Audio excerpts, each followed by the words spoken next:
할렐루야, 반갑습니다. 탑동교회 남철민 부목사입니다. 올해 새롭게 신천 권사로 세워진 우리 한 분 한 분을 주님의 이름으로 축복하고 또 격려 드립니다. 올 한 해 우리 한 분 한 분을 통해서 하나님께서 행하실 일들을 기대하고 또 소망하면서 이 교육기간을 통해 다시 한 번 더 우리의 믿음을 점검하고 또 권사로서의 직분을 어떻게 잘 감당할 수 있을지 하나님 앞에 은혜를 구하는 귀하고 복된 시간이 될 줄로 믿습니다. 제가 기도하고 시작하도록 하겠습니다. 하나님 아버지 감사합니다. 하나님의 은혜 가운데 지난 2020년을 은혜 가운데 보내게 하시고 오직 주의 은혜로 새로운 한 해를 맞이하게 하셔서 감사드립니다. 특별하게 우리 교회 안에 귀한 권사님들 한 분 한 분을 세워주셔서 정말 주님의 기쁨이 되고 또 교회를 사랑하는 마음으로 교회를 세워나가는 일에 귀한 우리 권사님들을 불러주심에 감사를 드립니다. 올 한 해 하나님 우리 권사님들 한 분 한 분을 통해서 큰 영광 받아주시고 맡겨주신 직분 잘 감당하실 수 있도록 지혜와 명철을 더하여 주시옵소서.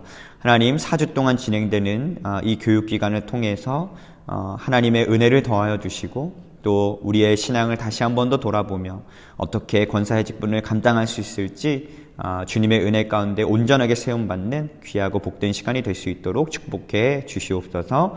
감사와 영광 올려드리며 예수 그리스도의 이름으로 기도하옵나이다. 아멘. 자, 지난주에 우리 담임 목사님을 통해서 교회의 방향과 그리고 스피릿에 대해서 목사님께서 나누어 주셨고 이번 주와 그리고 다음 주 두 번에 걸쳐서 제가 부족하지만 권사 과정에 관한 교재를 가지고 여러분들과 함께 강의를 나눌 거고요. 마지막 주 4주차에는 다시 한 번 더 목사님이 전체 교육을 진행하실 예정입니다.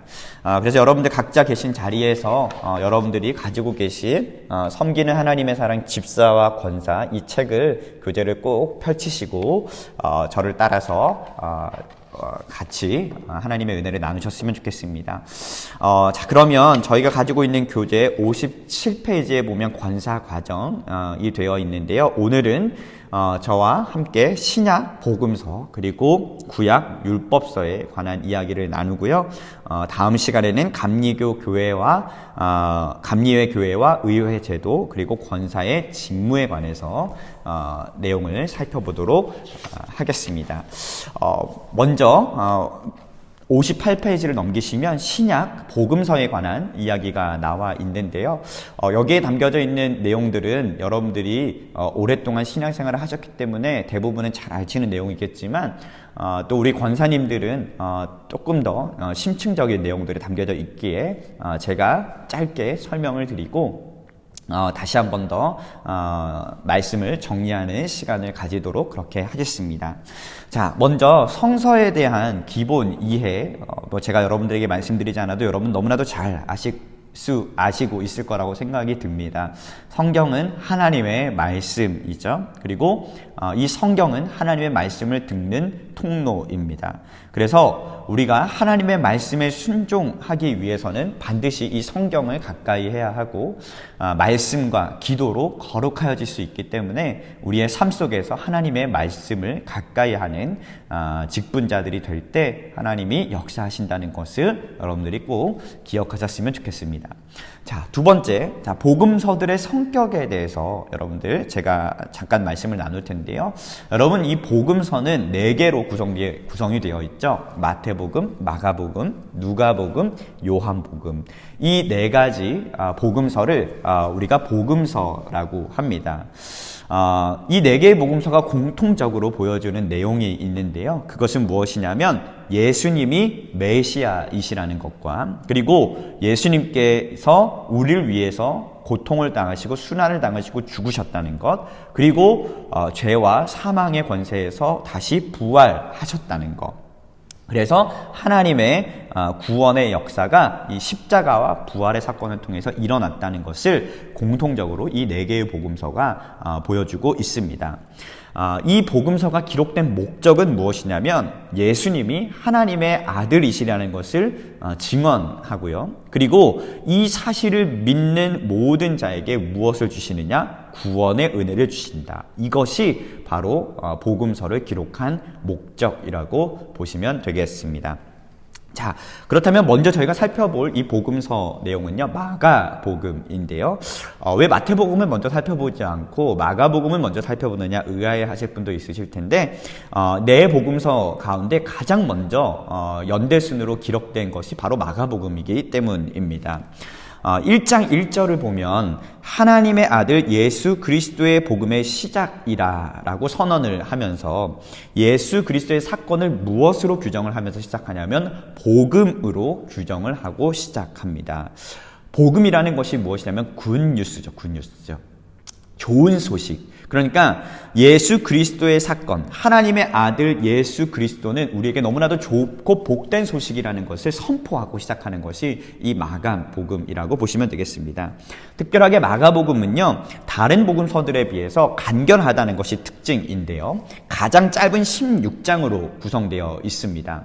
그래서 전반부에는 어떤 내용이 담겨져 있냐면 1장부터 9장까지 갈릴리 주변에서 활동했던 예수님의 그 활동의 모습들이 담겨져 있고요. 나머지 10장에서 16장까지는 예수님께서 예루살렘에 가셔서 순환을 받으시고 부활을 겪으시는 예수님의 모습이 담겨져 있다고 보시면 되겠습니다. 그 중에서 이 마가복음의 세례 요한에 대한 이야기가 나오고요. 그 세례 요한의 이야기를 시작으로 하면서 예수님께서 세례 요한에게 세례를 받으시고 광야에서 시험을 받으시고 예수님께서 갈릴리로 가셔서 하나님의 복음을 전파하시는 내용으로 시작하는 것을 저희가 볼 수가 있습니다. 이후에 예수님께서 귀신들을 쫓아내시고 병자들을 치유하시고 바다 위를 걸어오시기도 하시고 5,000명을 먹이시는 여러 기적을 행하시죠. 이러한 계시들을 보여주면서 동시에 사람들에게, 제자들에게는 그 비밀을 지키라고 명령을 하십니다. 그래서 학자들은 마가복음을 메시아 비밀 현현의 책이라고도 명명을 하거든요. 이 현현이라는 것은 명백하게 나타나다라는 뜻입니다. 그러니까 예수님께서 자신이 메시아라는 것, 자신이 하나님의 아들이시라는 것을 제자들에게 비밀로 지키라고 당부를 하는 내용들이 자주 나오는데, 그래서 학자들은 그것을 보고 메시아 비밀 현현, 메시아의 비밀이 명백하게 드러나는 책이라고 명명을 하기도 한다는 것을 여러분들이 알고 계시면 좋을 것 같습니다. 자, 두 번째 복음서는 마태복음인데요. 마태복음은 여러분 특이하게 구약 성경과 많은 연결점을 가지고 있습니다. 그러니까 마태복음을 기록했던 마태의 관점은 어떤 것이냐면 구약 성경의 관점을 가지고 예수님의 공생의 사역들을 기록했다는 것을 여러분들이 깨달으셔야 됩니다. 자, 그러니까 예수님께서 하셨던 모든 행적이 구약 성서에서 약속한 것이고 그 예언이 예수님을 통해서 성취되었다는 것을 보여주는 것이 마태복음의 전체적인 흐름이라고 보시면 되겠습니다. 그리고 그래서 마가복음에는 없는 예수님의 족보가 제일 먼저 등장을 하는데, 아브라함과 다윗의 자손 예수 그리스도의 계보라고 명시를 함으로써 아브라함에게 약속하셨던 그 약속의 후손이 바로 예수 그리스도라는 것을 강조하는 내용이 바로 마태복음이라고 보시면 되겠습니다. 자, 마태복음에서 중요한 내용은 예수님의 설교가 많이 담겨져 있다는 것인데요. 5장에서 7장까지 너무나도 중요하죠. 산상설교. 그리고 10장을 보면 제자들을 파송할 때 예수님께서 하셨던 설교의 내용들. 그리고 13장에 보면 비유 설교. 그리고 18장을 보면 공동체 설교. 24장에서 25장을 보면 종말에 관한 설교를 예수님께서 하시는 것을 볼 수가 있습니다. 총 5개의 설교로 이루어져 있죠. 자, 그래서 마태복음의 저자는요, 자신이 그것을 기록할 때, 영감을 받아서 기록할 때 구약 성경의 모세오경과 대비되는 책으로 만들었습니다. 그래서 5편의 설교를 구성을 한 것이죠. 그 중에서 가장 중요한 설교가 바로 산상설교이고요. 그래서 이 산상설교를 통해서 예수님이 뭐라고 말씀하셨냐면, 심령이 가난한 자들, 오만하지 않은 자들, 가난한 자들, 소유가 없는 자들, 그리고 자신을 낮은 자로 여기는 자들이 하나님의 나라를 받을 수 있다. 하나님의 약속을 받을 수 있다라고 선언을 하는 것을 볼 수가 있습니다. 자, 그 다음에 누가복음인데요. 이 누가복음은 예수님의 구원 사역을 세상 전체, 그러니까 우주 전체의 시각을 가지고 이해하려고 했습니다. 자, 그러니까 마태복음은 구약의 관점을 가지고 예수님의 생애를 이해하려고 했다면 이 누가복음은요, 예수님의 이 구원 사역을 세상 전체로 눈을 돌리고 있어요. 우주 전체를 돌리고 있는 것이죠. 그래서 나중에 이 누가가 사도행전을 기록하는데 사도행전의 주된 이야기가 무엇이었냐면 유대인들에게 머물러 있었던 구원의 이 방향이 어디로 향하느냐, 사도 바울을 통해서 이방을 향해서 가거든요. 그러니까 복음이 선택받은 하나님의 선민들에게만 적용되는 것이 아니라 이제는 복음이 이방 민족들, 예수를 그리스도로 주로 고백하는 모든 믿는 자들에게 그 구원의 영향력이, 방향이 퍼져가고 있다는 것을 보여주는 것이거든요. 그러니까 이 누가복음도 그러한 관점을 가지고 누가복음을 기술했다고 보시면 되겠습니다.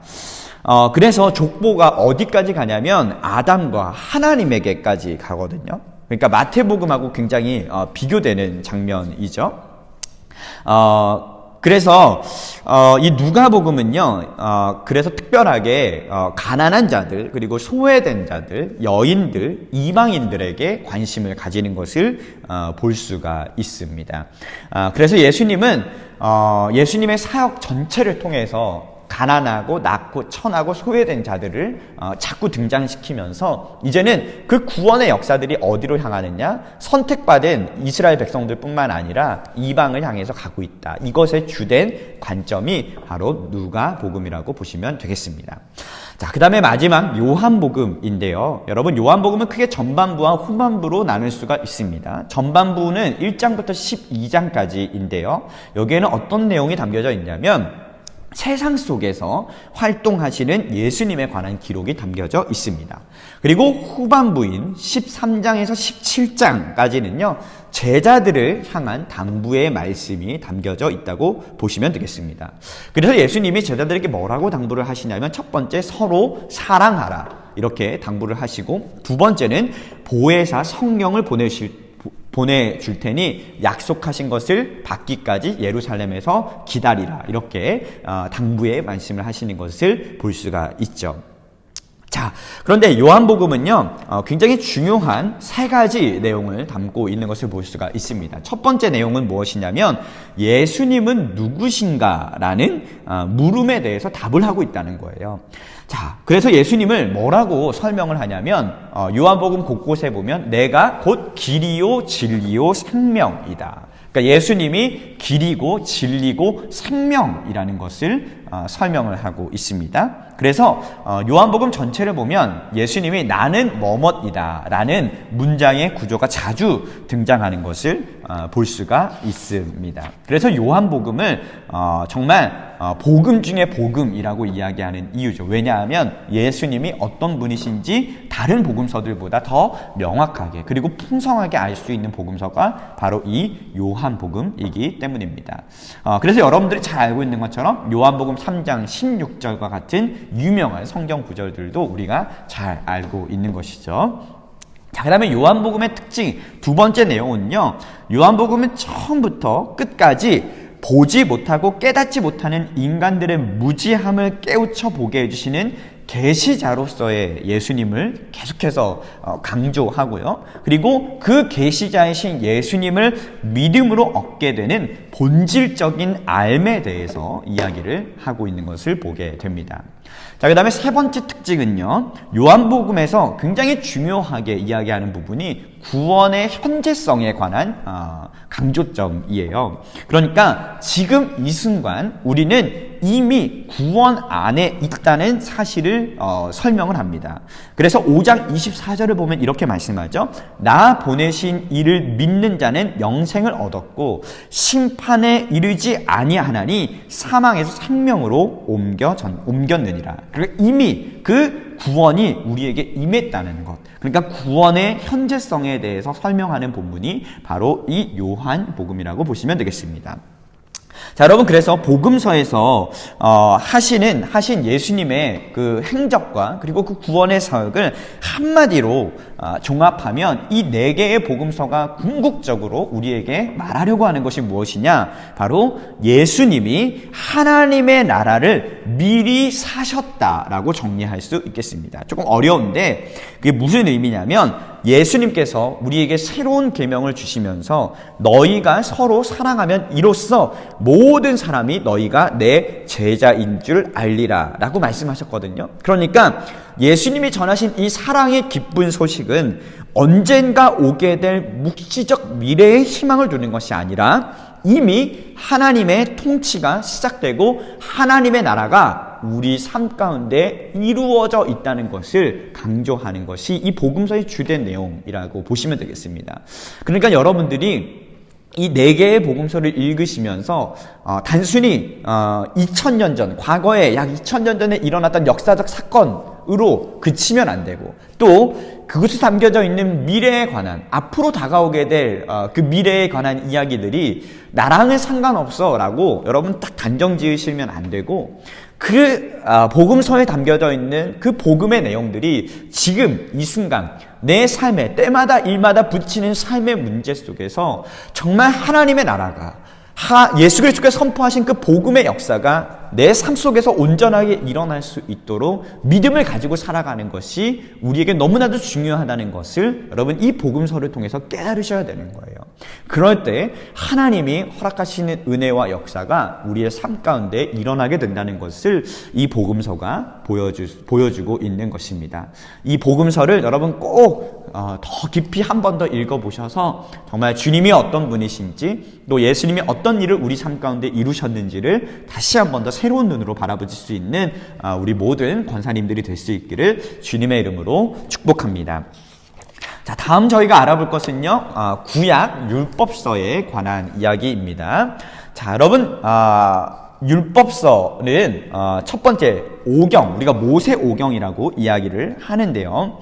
이 모세 오경은 여러분 잘 아시다시피 창세기부터 신명기까지 5권의 두루마리로 구성되어 있는 책을 말합니다. 여기에는 천지 창조와 그리고 처음 사람들 아담과 하와 그리고 이스라엘의 조상들의 이야기 그리고 출애굽과 광야 여정의 이야기가 담겨져 있는 것이 바로 이 모세 오경의 이야기입니다. 자, 모세 오경의 전반부인 창세기는요, 모세가 등장하기 이전의 이야기라면 후반부는 모세 시대의 이야기라고 보시면 되겠는데요. 이 모세 시대의 이야기는 조상들에게 약속하셨던 그 가나안 땅으로 들어가기 전까지의 여정을 살펴보고 있습니다.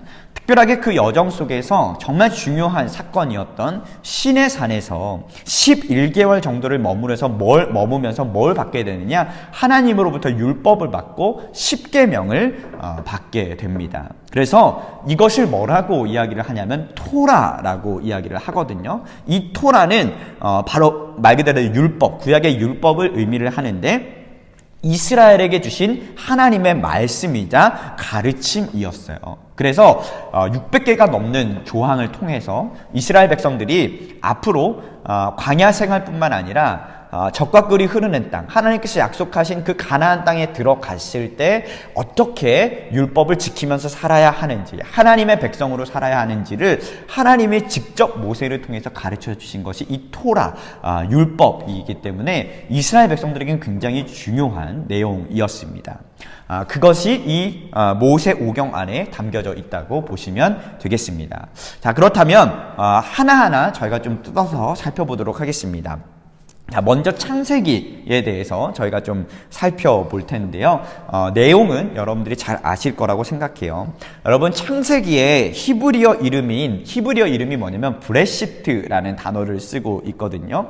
이것은 무엇이냐면 태초에, 근원에라는 뜻을 가지고 있습니다. 자, 그러니까 이 책은 창세기는 이 세상이 어떻게 창조되었는지를 선언하는 고백으로 시작을 합니다.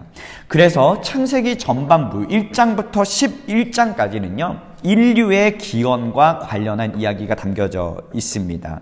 그리고 이 1장부터 11장까지를 뭐라고 이야기를 하냐면 전 역사, 그러니까 프리히스토리, 역사의 전의 이야기, 그러니까 역사 중의 역사, 역사의 전의 이야기, 그러니까 전역사라고 부르거든요.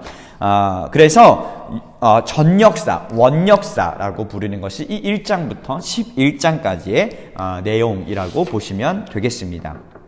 이 전역사에는 어떤 이야기들이 담겨져 있느냐? 처음 사람인 아담과 하와의 이야기가 1장부터 3장까지 담겨져 있고요. 그리고 가인이 동생 아벨을 죽인 이야기가 4장에 나와 있습니다. 그리고 노아 시대의 홍수와 그리고 방주 이야기가 6장부터 9장까지 나와 있죠. 그리고 이어서 사람들이 타락함으로 인해서 세웠던 바벨탑 이야기가 11장에 등장을 합니다. 그래서 이 1장부터 11장까지의 내용을 통해서 세 가지의 이야기가 반복되는 구조를 보여주고 있는데, 첫 번째가 인간은 범죄한다. 두 번째는 인간이 범죄하면 하나님께서 징벌하신다. 세 번째는 하나님이 그 징벌하심 가운데서도 은총을 베풀어 주셔서 구원하신다. 이 이야기가 지속적으로 반복되는 것을 볼 수가 있습니다. 자, 그 다음에 후반부는요, 12장부터 50장까지의 내용인데요. 이것을 다른 단어로 뭐라고 표현을 하냐면 족장사라고 표현을 합니다. 자, 아브라함, 그리고 이삭, 야곱을 이어지는 이 족장들의 이야기라고 보시면 되겠는데요. 아브라함에게 하나님은 가나안 땅을 주겠다고 약속을 주셨고, 그리고 그의 씨를 통해서 많은 바닷가의 모래알같이 그리고 하늘의 별과 같은 많은 후손을 주겠다고 하나님께서 약속을 주셨어요. 그런데 75세에 그 약속을 받았지만 하나님께서 그 약속을 묵묵부답으로 25년을 보내게 하셨고, 드디어 100세에 이르렀을 때 하나님이 아브라함에게 그에게 아들 이삭을 선물로 주시게 되죠. 그리고 오랜 세월 이후에 출애굽 시대에 이르러서 그 후손에 대한 약속도 온전하게 이루어지게 됩니다. 그리고 그 아들 이삭이 쌍둥이 에서와 야곱을 낳았는데, 에서가 장자의 명분을 야곱에게 팔므로 인해서 야곱이 그 뒤를 이어서 족장이 되죠. 그래서 그 야곱에게 12아들이 나오게 되고, 그 12아들 중에서 요셉이 애굽의 종으로 팔려가게 되면서 그 애굽의 총리가 되고, 그 애굽의 총리가 되면서 야곱의 가족들이 애굽으로 70명이 이주하게 되는 이야기, 이 이야기가 창세기 50장까지 담겨져 있습니다. 이후에 야곱의 12아들은 이스라엘을 대표하는 각 지파의 조상이 되는 것을 우리가 너무나도 잘 알고 있습니다. 자, 그렇게 이스라엘 가나안 땅에서 애굽으로 이주한 이 애굽의 가족들은 점점 그곳에서 번성해서 몇백 년이 흐르고 나니까 정말 거대한 민족이 되어 있었어요. 그래서 그 숫자가 너무나도 커지다 보니까 애굽 왕이었던 바로가 위협을 느껴서 그들에게 고된 노역을 시키게 되죠. 그래서 하나님을 향한 부르짖음이 커져가던 그때에 하나님께서 한 사람을 부르시는데, 바로 히브리 민족이었지만 하나님의 은혜로 애굽의 왕자로 살아가고 있었던 모세를 부르시게 됩니다. 그래서 그를 통해서 애굽을 탈출시키는 사역을 감당하게 하십니다. 그래서 여러분들 잘 아시는 것처럼 10가지 재앙을 통해서 드디어 이스라엘 백성들이 정말 대군이 출애굽을 하게 되죠. 네, 그런데 출애굽을 하고 난 이후에 하나님께서 어디로 인도하시냐면 홍해로 인도를 하시거든요. 그런데 뒤에 보니까 애굽 군대가 쫓아오고 있었어요. 진퇴양난에 빠졌던 상황에서 하나님은 모세를 통해서 홍해를 갈라주시죠. 그리고 홍해를 건너고 광야에 접어들었을 때 시내산에 이르러서 약 11개월 정도 머무르면서 하나님의 가르침, 즉 토라, 이것을 율법이라고 하는데 그 율법의 핵심인 10계명을 받게 됩니다. 후반부 25장에서 31장까지는 성막 건립에 대한 이야기가 나오는데요. 성막은 광야 생활 중에 하나님과의 만남을 가능하게 한 장소가 바로 성막이었습니다. 자, 그 다음에 레위기로 넘어가 보면요. 레위기는 우리가 읽기에 조금 어려운 성경 본문이죠. 그럼에도 불구하고 왜 중요하냐? 여기에는 번제, 소제, 화목제, 속건제, 속죄제 등 구약 성경의 각종 제사와 유월절, 맥주절, 초막절, 안식년, 희년 등의 절기와 축제들을 위한 종교적 의식들과 규정들을 담고 있기 때문에 이스라엘 백성들에게는 정말 중요한 본문이었습니다. 자, 그 다음에 민수기로 넘어가 보면 여러분 민수기는 이 민수기라는 이름은 영어로 넘버스라고 되어 있는데 광야에서 있었던 두 번의 인구 조사를 반영한 이름입니다.